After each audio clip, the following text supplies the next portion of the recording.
चलिए देखिए कहाँ तक हम पढ़ चुके थे। हम समझ रहे थे एक क्या था आपका टाउ एक्स वाई, एक क्या है आपका टाउ वाई एक्स। देखिए किस प्लेन में आपके वाई प्लेन में, इसको समझिए किस प्लेन में वाई प्लेन में है ना, ऊपर आपका वाई प्लेन तथा किस डायरेक्शन में आपका एक्स डायरेक्शन में।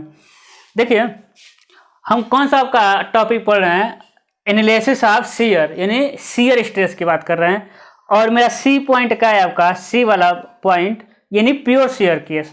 प्योर शियर केस कौन सा बन रहा है आपका सी, तो मेरा पूरा फोकस किस पे आएगा, पॉइंट सी पे, क्योंकि मैक्सिमम शियर कहाँ जा रहा है आपका सी पॉइंट पे। तो अब किसका एनालिसिस करेंगे आप, सी पॉइंट पे, है ना। मैक्सिमम शियर देखिए यहाँ भी पैराबोला बन रहा था तो सी पे मैक्सिमम शियर था, और ये मेरा कौन सा केस बन रहा है, पॉइंट सी वाला प्योर शियर केस। तो अब किसको देखेंगे, प्योर शियर केस का, यानी शुद्ध कर्तन स्थिति। अब समझिएगा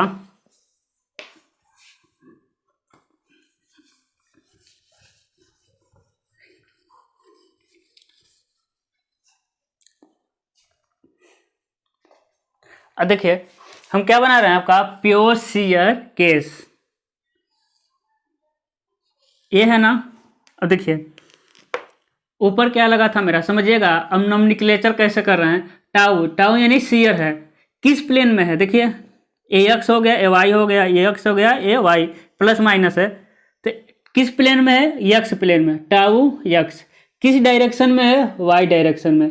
पहले प्लेन लिखते हैं यानी पी, प्लेन को पी, उसके बाद क्या लिखते हैं हम, डी यानी पी डी डायरेक्शन, तो पी डी हम लिखते हैं। अब समझिएगा एक इधर भी शियर मिलेगा तभी तो बैलेंस होगा, तो इधर होगा आपका टाउ किस प्लेन पे, एक्स प्लेन पे, किस डायरेक्शन में, वाई डायरेक्शन में, ठीक है। अब समझिए अब इसका विरोध, अभी मेरा सिर्फ क्या है, वर्टिकली बैलेंस है, ठीक है।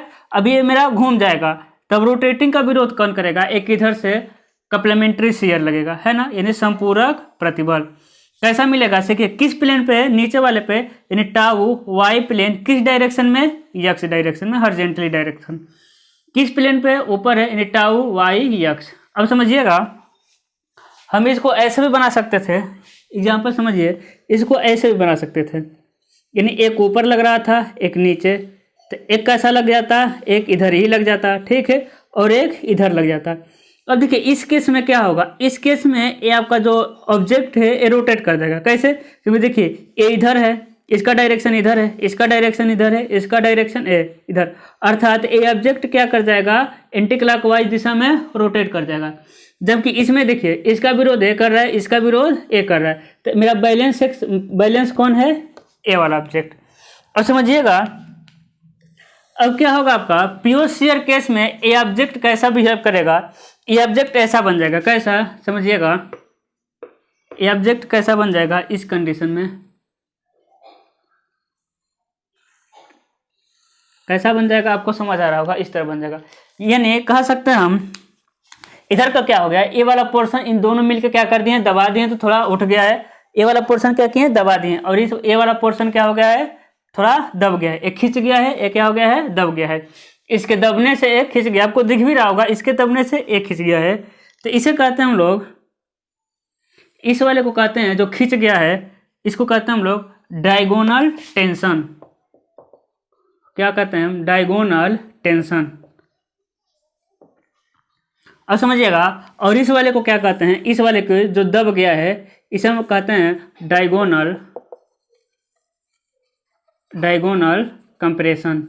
तो क्या हो जाता है आपका डायगोनल टेंशन और डायगोनल, यानी हम कह सकते हैं, मेरा अभी तक हम पूरा समरी देखें तो क्या कहेंगे कि जब भी मेरा बीम पे लोड आता है तो बीम में क्या उत्पन्न होता है, शियर, तथा शियर के कारण बीम में क्या, बीम के बीच में न्यूट्रल एक्सिस पे मैक्सिमम शियर उत्पन्न होता है, और जहां कौन सा कंडीशन बनता है आपका, प्योर शियर कंडीशन बनता है।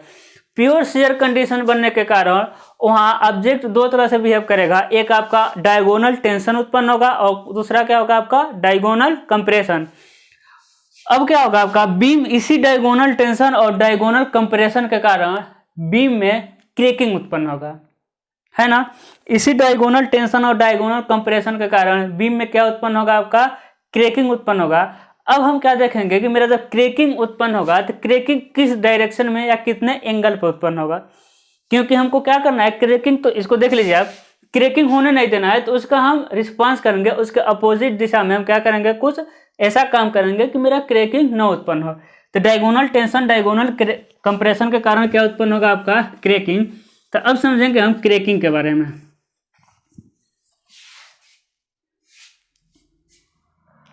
समझिएगा क्रैकिंग। अब समझते हैं, एक क्या है आपका बीम है, एक क्या आपका बीम है, बीम पे क्या लग गया, लोड, पी लोड। एक कितना रिएक्शन देगा, P/2। ये भी कितना देगा आपका, P/2। समझिएगा इसका बेंडिंग मोमेंट डायग्राम कैसे मिलेगा, ऐसा मिलता होगा, है ना, पैराबोला। इसका शियर फोर्स डायग्राम कैसे मिलेगा, ऐसा मिलेगा। सब लोग पढ़े होंगे आप लोग। आपका बेंडिंग मोमेंट डायग्राम और शियर फोर्स डायग्राम, है ना, ये पैराबोला होगा। जहां आपका लोड लगेगा वहीं मैक्सिमम बेंडिंग उत्पन्न होगा, और जहां मैक्सिमम बेंडिंग लगता है वहां शियर क्या होता है, आपका मिनिमम होता है। अब देखिएगा, इसे हम कह रहे हैं ए बी, ठीक है। ये हो जाएगा A डैश B डैश, ये हो जाएगा A डबल डैश, ये हो जाएगा B डबल डैश। अब देखिएगा, आपको याद होगा यशो में पढ़े होंगे, tan 2 theta equal to 2 tau x y upon sigma x minus sigma y. Angle, cracking का एंगल कैसे निकालते हैं, इस फार्मूले से निकालेंगे। किस फार्मूले से, tan 2 theta equal to 2xy upon sigma x minus sigma y. ये क्या है कि एसओएम का टॉपिक है, एसओएम से इसको हम प्राप्त करते हैं। अब समझिएगा, हम देखें कहाँ देखेंगे, बीम के किनारे पर, बीम के किनारे पर। देखिए बीम के किनारे पर क्या है आपका, बेंडिंग मोमेंट क्या है, 0 है। बीम के किनारे पर क्या है आपका, बीम के किनारे पर बेंडिंग मोमेंट 0 है, तथा शियर फोर्स क्या है आपका, मैक्सिमम है। अब देखिए बेंडिंग मोमेंट 0 का मतलब क्या होगा, बेंडिंग मोमेंट 0। अब कुछ समझिए, पिछले वीडियो में बताए थे, सिग्मा का मतलब क्या होगा, आपका लंब स्ट्रेस, है ना, यानी लॉन्गिट्यूड क्या होगा आपका, नॉर्मल स्ट्रेस। सिग्मा क्या है आपका, नॉर्मल स्ट्रेस। और जहां सिग्मा लगेगा वहां क्या उत्पन्न होगा, या तो डायरेक्ट स्ट्रेस, या फिर बेंडिंग स्ट्रेस, या फिर बियरिंग स्ट्रेस। तो यहाँ क्या है, बेंडिंग है, यानी यहाँ लगा होगा सिग्मा। लेकिन जहाँ बेंडिंग आपका 0 है वहाँ हम कह सकते हैं सिग्मा एक्स या फिर सिग्मा वाई क्या होगा आपका, सिग्मा एक्स और सिग्मा वाई लिखेंगे क्या, 0। भाई यहाँ नमन कितना है, नमन बेंडिंग स्ट्रेस, नमन प्रतिबल कितना है, 0। नमन प्रतिबल 0 कब आएगा, जब आपका सिग्मा एक्स और सिग्मा वाई क्या रहेगा, 0 रहेगा, तभी तो नमन 0 आएगा। अब क्या करेंगे, इसमें रखेंगे, पुट 1 हो गया, पुट इन 1 में रखेंगे तो क्या हो जाएगा आपका, tan 2 थीटा इक्वल हो जाएगा आपका 2 टाउ एक्स वाई अपान क्या हो जाएगा, 0। यानी tan 2 थीटा इक्वल टू क्या मिल जाएगा आपको, अनंत मिल जाएगा, है ना। तो 2 थीटा इक्वल टू मिल जाएगा आपका 90, ये थीटा इक्वल टू क्या मिल जाएगा, 45 अंश। और एक दूसरा थीटा मिलता है मेरा, एक और थीटा मिलेगा 45 में क्या करेंगे हम, 90 को जोड़ेंगे यानी 135 अंश पे। आपको मेन किसको याद रखना है, ए 45 अंश वाला। अब समझिएगा, कहने का मतलब है जब आप एक थोड़ा बहुत आपको याद करना पड़ेगा, किसको याद करना पड़ेगा, जो आप एसओएम अच्छे से नहीं पढ़ा होगा उसको ये चीज़ें थोड़ा रटनी पड़ेगी, क्योंकि एसओएम में आप पढ़े होंगे मोहर सर्किल, ठीक है। तो मोहर सर्किल में आपको बताया गया होगा कि एंगल 2 मिलता है, फेल्योर का एंगल कितना मिलता है, 2 मिलता है ना। उसमें बड़ा सा एक फार्मूला रहता है, एक तो मिलता है जितना मिलता है, उसमें दूसरा कैसे मिलता है, उसमें 90 अंश जोड़ के निकालते हैं। तो एक तो आपका 45 मिल रहा है और दूसरा एंगल कैसे मिलता है, उसमें 90 अंश जोड़ के निकालते हैं 135 अंश। यानी हम कह सकते हैं बीम मेरा किनारे पर कितने अंश पे फटेगा, 45 अंश पे। बीम मेरा किनारे से कितने पे फटेगा, 45 अंश, या फिर हम कह देंगे 135 अंश, ठीक है। मेन आपको याद रखना है 45 अंश पे। अब हम देखेंगे, ये आपको समझ आया। अब देखेंगे हम, समझिएगा, यहाँ हम देख लेते हैं कि बीम के यहाँ नहीं दिखाई देगा आपको, नहीं दिखाई देगा। और देखिए बीम के बीच में, देखिए क्या दिखाई देगा आपका, बीम के बीच में देखेंगे। अब समझिएगा, बीम के बीच में शियर क्या है, 0, जबकि किनारे पर शियर अधिक था, या कितना भी शियर था, है ना, शियर था तो शियर लिए थे, लेकिन बेंडिंग नहीं था तो नॉर्मल स्ट्रेस हम 0 माने थे। लेकिन बीच में शियर क्या है आपका 0, बीम के बीच में शियर क्या है 0, यानी हम लिखेंगे टाउ एक्स वाई कितना है बीच में 0 है। लेकिन सिग्मा एक्स वाई यानी हम कह सकते हैं सिग्मा एक्स और सिग्मा वाई 0 आपके नहीं है। सिग्मा एक्स यहाँ हम क्या लिख सकते हैं कि टाउ एक्स वाई आपका 0 नहीं है। टाउ एक्स वाई का कुछ ना कुछ वैल्यू है, लेकिन यहाँ क्या है आपका टाउ एक्स वाई 0 है, सिग्मा एक्स और सिग्मा वाई का कुछ वैल्यू है। कहाँ? यहाँ सिग्मा का वैल्यू रहेगा यानी लंब प्रतिबल का वैल्यू रहेगा, तभी तो आपका नमन मिलेगा, नमन प्रतिबल। तो यहाँ सिग्मा का तो वैल्यू है, इसको हम किस में रख देंगे 1 में, इनपुट इन फर्स्ट में रखेंगे तो क्या मिलेगा, क्या मिलेगा देखिएगा, यहाँ नीचे लिख रहे हैं हम, देखिए यहाँ रखेंगे तो मिल जाएगा आपका tan 2 थीटा इजकल टू ऊपर क्या हो जाएगा 0, नीचे मिलेगा आपका sigma x minus sigma y, यानी हम कह सकते हैं tan 2 थीटा इजकल टू क्या मिल जाएगा 0, है ना, कितना मिल जाएगा 0। तो टेन कितने का मान 2 थीटा होता है, तो होता है आपका 10, तो हो जाएगा आपका 2 थीटा इजकल टू मिल जाएगा आपका 180, है ना। थीटा कितना मिलेगा आपका 90 अंश पे, एक थीटा कितने पे मिलेगा 90 अंश, और दूसरा थीटा मिल जाएगा 90 में जब 90 जोड़ेंगे तो कितने मिल जाएगा 180 अंश पे, नहीं 0, ये कितना हो जाएगा आपका 2 थीटा इजकल टू 0, तो 2 थीटा का मान कितना हो जाएगा आपका 0 हो जाएगा, ठीक है। हाँ, यानी थीटा का मान कितना मिलेगा आपका 0, और दूसरा थीटा का मान कितना मिलेगा 0 + 90, यानी कितना मिल जाएगा आपका 90 अंश, ठीक है। कितना मिल जाएगा आपका 90 अंश, दिख रहा है, नहीं दिख रहा,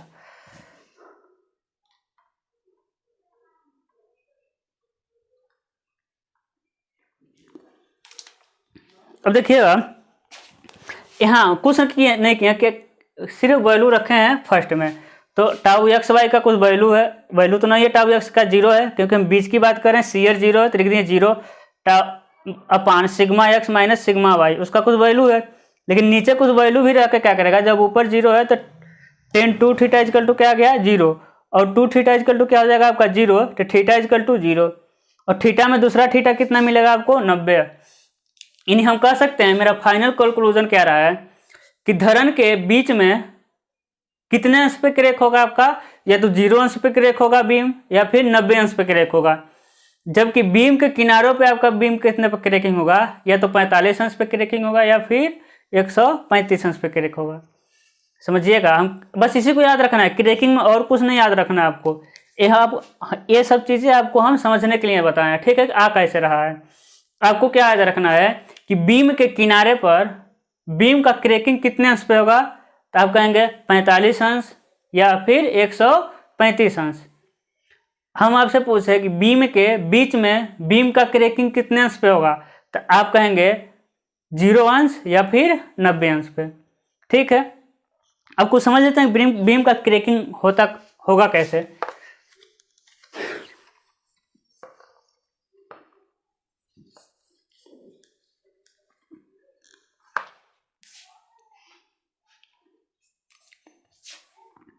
देखिएगा, ये हो जाएगा आपका बीम,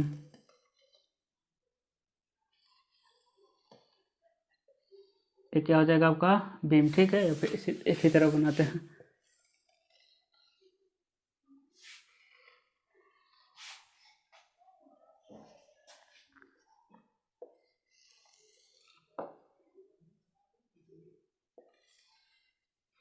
अब देखिए बीम का क्रैकिंग कैसे होगा, बीच में देखिए, बीच में कितने अंश पे क्रैकिंग होगा आपका, कितने अंश पे होगा 90 अंश पे, है ना, कितने अंश पे होगा 90 अंश पे। तो जैसे ऊपर जाएगा क्रैकिंग आपका कितने अंश पे होता जाएगा 45 अंश पे, है ना। देखिए क्रैकिंग होता हुआ बीम आपका चला गया, ठीक है। अब समझिएगा बीम में क्रैकिंग कितने अंश पे हो रहा है, यहाँ पे 90 अंश पे, बीच में 90 अंश, जबकि किनारे पर कितने अंश पे क्रैकिंग हो रहा है आपका 45 अंश पे, है ना। किनारे पर कितने अंश पे क्रैकिंग हो रहा है आपका 45 अंश, और दूसरे तरफ से देखेंगे तो 135 अंश आ जाएगा, ठीक है। तो अब समझिएगा बीच के जितना 90 अंश का क्रैकिंग होगा उसे कहेंगे हम लोग फ्लेक्सर क्रैकिंग। क्या कहेंगे, फ्लेक्सर क्रैकिंग। किनारे के क्रैकिंग को हम कहते हैं शियर क्रैकिंग। क्या कहते हैं, शियर क्रैकिंग। बीच वाले को कहते हैं फ्लेक्सर शियर क्रैकिंग।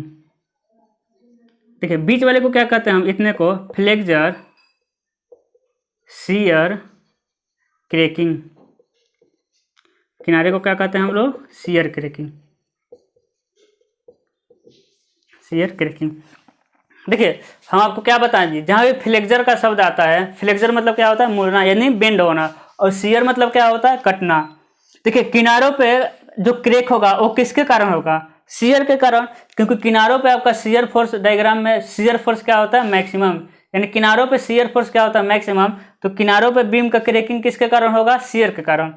जबकि बीच में शियर फोर्स आपका क्या था, बीम के 0 था, जबकि बीच में बेंडिंग मूवमेंट क्या था आपका, मैक्सिमम। तो बीच में बीम का क्रैकिंग किसके कारण होगा, फ्लेक्सर के कारण, यानी बेंडिंग के कारण।